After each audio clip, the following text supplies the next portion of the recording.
And anti-government protests in Iran are now spreading to universities across the country. The nonprofit Iran Human Rights reports that at least 133 people have been killed over the past 3 weeks as protesters clash with security forces in several cities.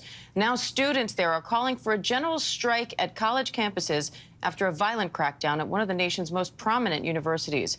Iranian-American journalist and activist Masih Alinejad joins me live now for more on this. Masih, thank you for being here. I know it's a difficult and it's a very busy time for you, so I appreciate you being here.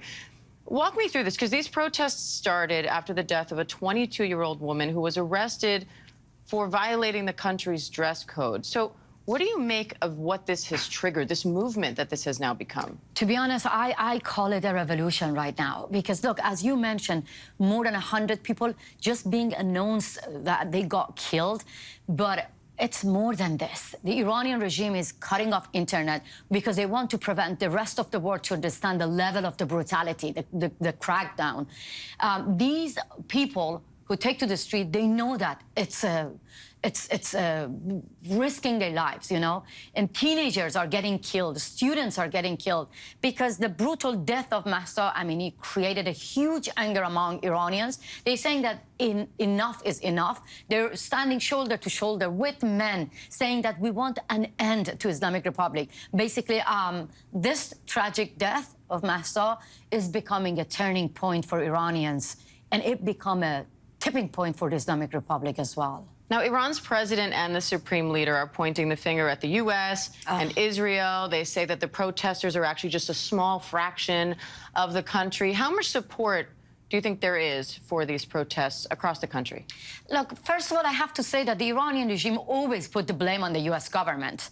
But the U.S. government must do the right things and recognize the voice of Iranian people instead of negotiating with these murderers. Recognize these people who are saying that we don't want this regime. You know, we want the U.S. government just ignore all the blame because there is no single slogan in the streets against America. There is no single slogan in the streets saying that we want to get a deal, or they say that they lie to us when they said our enemy is the American government.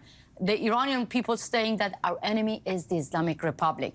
It's across the country. It's not just Tehran. It's not Isfahan. It's not Shiraz, like the big cities. It's everywhere. University professors just came out and asked for national strike.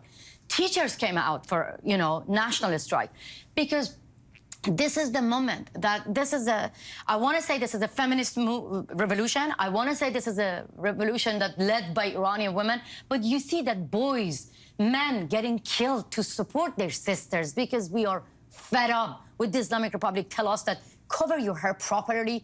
Just my hair, your hair can get you killed. You know, I actually, when you mention about the number, it just breaks my heart because they are not numbers. Look. These are teenagers. And you were saying that the age of those who are being killed in this movement, they're like my son's age. Yeah. You know, and now the teenagers, schoolgirls, became a threat for the Islamic Republic. And we see that the whole world showing solidarity, which is beautiful. But believe me, solidarity itself is not enough. Now Iranians demand the whole world, the democratic countries, to get united and end this Islamic terror right now. Look, there was a women's march here in America. I took part because the main slogan was like, my body, my choice. I want them to take to the streets, the same people. Where is Michelle Obama?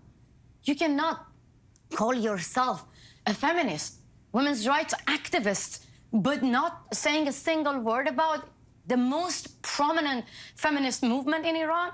I want Michelle Obama. I want all the Democrats to see this as bipartisan issue.